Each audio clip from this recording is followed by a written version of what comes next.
This is a very, very important area you have taken, and you are commemorating the World Humanitarian Day, which is very much relevant to National Institute of Disaster Management also, as natural disaster form a very important and integral part of this very important area.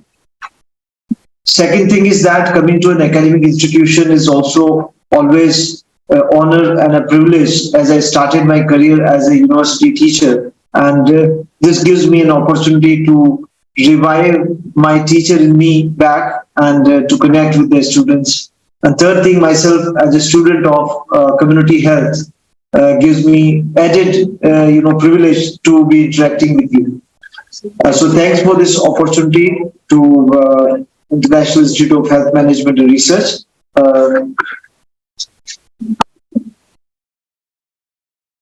I think the introduction portrayed about me is not that accurate as it appears. I'm a very simple, humble person. I think Nidhi has put this thing, but definitely the picture she has portrayed of the humanitarian crisis is certainly something that I do not disagree with.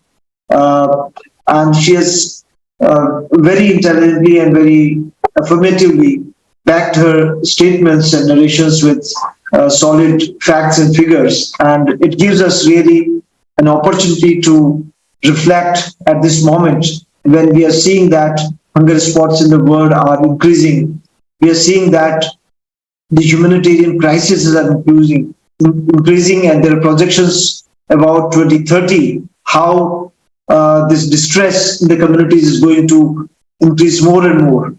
And that, coupled with the climate change and increasing intensity and frequency of disaster, is also an area where we need to reflect that this humanitarian crisis, while increasing, we also have to continue to reflect upon these kind of areas to see that how our preparedness, mitigation, and response can be more better coordinated, and what are the lessons that we have learned from the past. As you've seen from the data, that whether they are man-made disasters or natural disasters or the war situations, violence, and other forms of humanitarian crisis, millions and millions of people are at risk today, and this makes it very important that how we manage these humanitarian crises. It is also a very very complex, we can say, these are humanitarian crises are very interconnected factors and very complex factors which lead to these kind of crises. And therefore, each crisis comes up with a very unique set of factors which are leading to these crises. And therefore, its manifestation or unfolding also becomes very, unique to that particular context. And therefore, while we can generalize and make certain generalized statements about our strategy for addressing, nevertheless, we'll always have to keep our eyes open to understand those unique circumstances in which each humanitarian crisis is cropping up and impacting certain category of people in a certain unique way, so that our response also is unique to that particular situation. I will also, in between, connecting with you with my experiences of various disaster and these responses, and particularly I will be deriving from tsunami experiences, because that was a kind of a crisis which was of that magnitude, where a lot of international agencies and humanitarian aid had to be collected and coordinated. At that time, actually, we did not have any modern technological devices such as internet or other tools so proliferated up to community and the disaster managers that we could leverage them, and that had led to many pitfalls.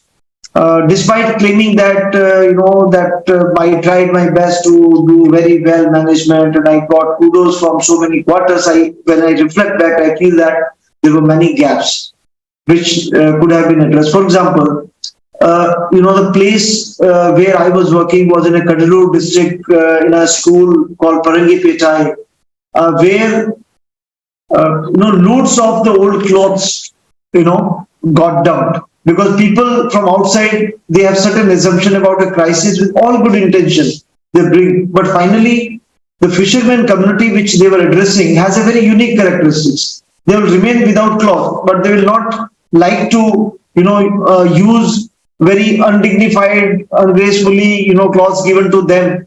Maybe if you iron them and give in a proper way, they might have this thing. So they were just, lying there. They lost their houses, but they said, "We are not beggars. We will not this thing. We will not accept." I mean, I'm just trying to give that. Had we had a sort of a cloud sourcing of, what is needed, though there used to be a system, I'll come to that point. So today's time we can leverage internet and modern other tools to see that the humanitarian, aid can be much more systematic, much more need-based, much more coordinated, and demand-driven rather than a supply-oriented. So this also gives us an opportunity to have a better coordination and better,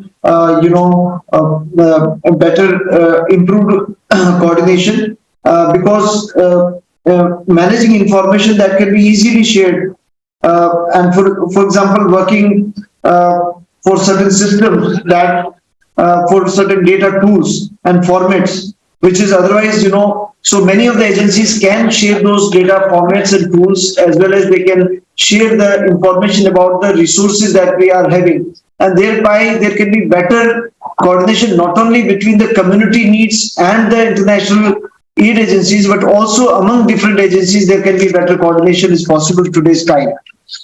And, otherwise we found that time there was a lot of confusion, what is the role of different organizations, and there was, a lot of time was taken to assess the community needs that time. Another very important area is community involvement in any of the humanitarian crisis. Many times as the humanitarian managers, we do armchair theorizing, assuming that community needs this or that, which may be by and large correct, but it may not be totally driven as per the needs of the community.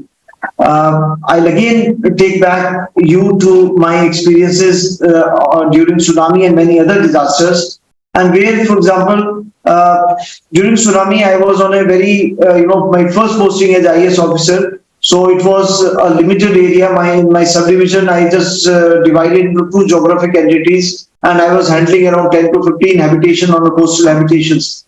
So I had a system that every day evening there will be, 1 male and 1 female leader from each of the habitation will come, and they'll be meeting around 5 or 6 o'clock in the evening, and we'll take feedback that what was done today, what were the gaps, this thing, and how we can, mobilize those community needs. So community needs are very dynamic during a humanitarian crisis, especially in the beginning.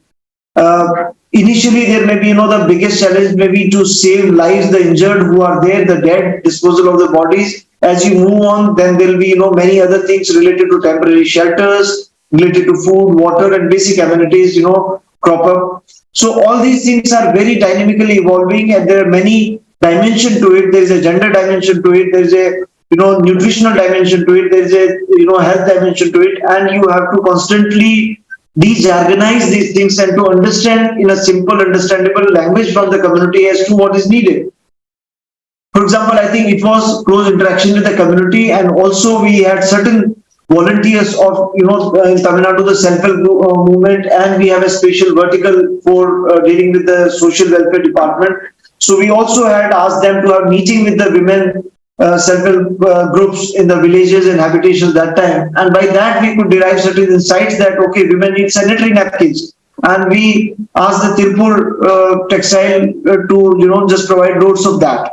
And that was, came up as a, unique example again in that area in terms of the response, that it was very gendered and it was appreciated by many of the, activists and other NGOs. And these are not a rocket science. It is just you have to interact with the people and know that what they are needing, and you have to involve them into a better participation so that there can be response can be driven to community needs. As I already emphasized about the information sharing in humanitarian emergencies, and again here, There are many other platforms like crowdsource mapping, sharing of the data from the organizations, and creation of web-based community mapping, etc., that can help into a better and effective interface between mobilization of resources as well as their fair and equitable distribution.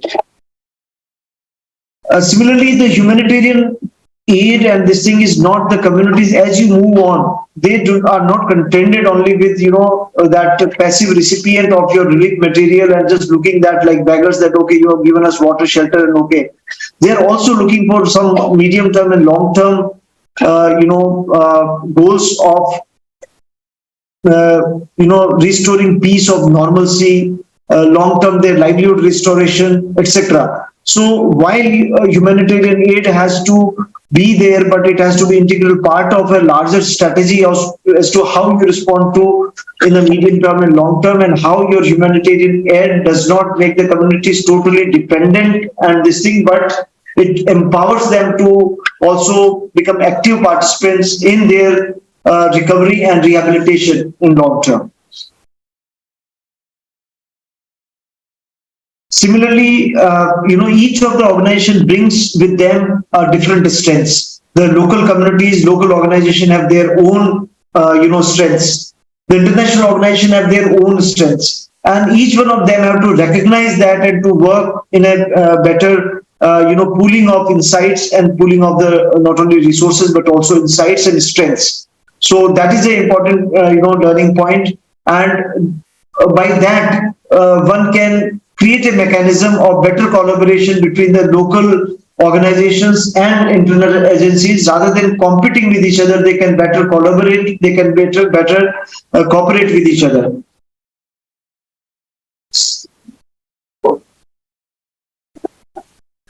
So to put in a sense, I think we require a model of humanitarian aid which is more dynamic, which is more interactive, which is more inclusive, which is more participatory, and which can also be backed and driven by the modern technological devices which enable an aid into, and also it's a integral part of long-term recovery process and not a standalone relief charity oriented model, but looks at citizens and them as important partners who are also responsible for their own, progress, and who are active participants into this entire process of recovery, rather than be becoming totally, champions for their cause and making or creating more dependency in this thing. And we have seen that disaster after disaster, these are some of the challenges which continue to happen. We may sometimes do not understand the unique needs of the communities. There are many dilemmas also that come up. For example, in the fishermen community, the next community is a Dalit habitation, which actually traditionally were fishermen workers. Now, when they're coming to distribute many NGOs are coming to distribute the boats and other things. One of the dilemmas is that, do you also if you give the boats to erstwhile owners, you are creating more competition in the limited marine resources. Your intensity of fishing is increasing.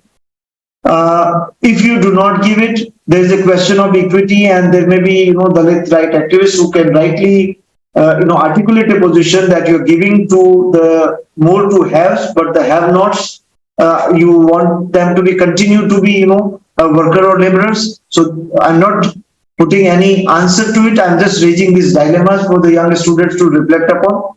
Maybe they can keep their phones for some time away and engage in reflection. And I know this is very challenging, and I think it's also maybe a human right violation to have a session, very intense session after lunch, when the attention deficit disorder sets in temporarily every day.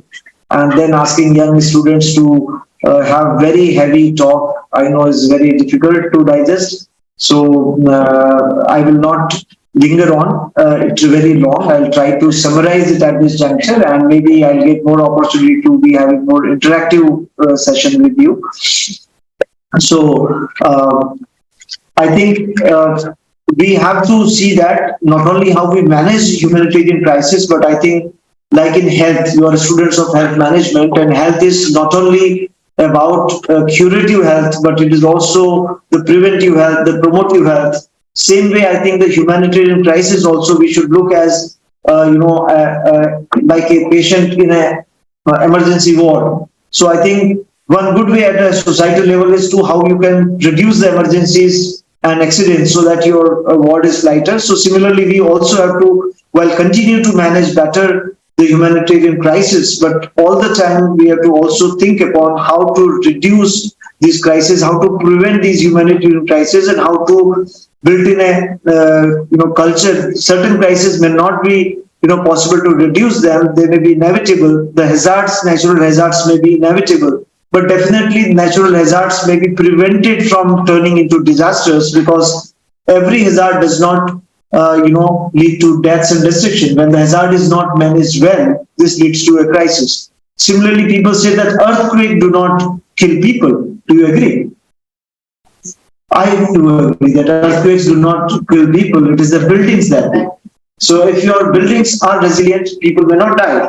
So similarly, if there are no exposure and there is a total wild area, there is no death in earthquake also. So I think we have to see that our infrastructure is resilient so that hazard does not turn into a crisis. When the tsunami first time came, it killed so many people. But I'm sure today's time, if the tsunami comes, maybe one or two people who are in the coast and where the message or could not be conveyed, because today our early warning system, sharing of information has so much. So we have to learn from each crisis and each disaster, and to learn that how we can prevent that crisis to be turning into a major humanitarian crisis.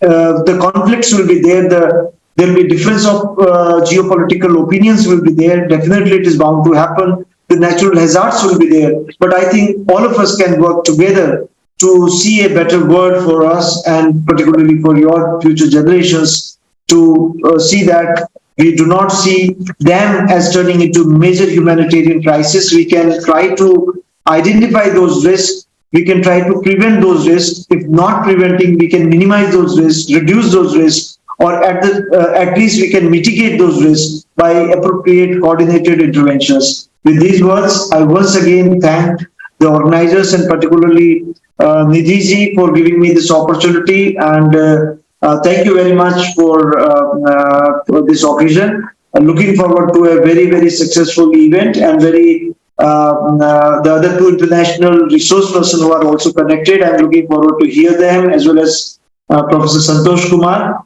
So just want to share that my first introduction to disaster management when I was in Rajasthan Administrative Service he was a faculty in HCM RIPA Jaipur, where I was trained, and that time he had given me assignment. That was my first curiosity toward disaster management. So though he is now advisor to me, but he was former director also of the institute, and so I'm very indebted to him, and today's presence also adds value to these discussions. Thank you very much. Thanks a lot, sir. And I'm sure the students who are checking their phone must be looking at 4:30 so that they can interact closely with you in person. They can ask questions without the faculty around. So probably they are doing that. Thank you.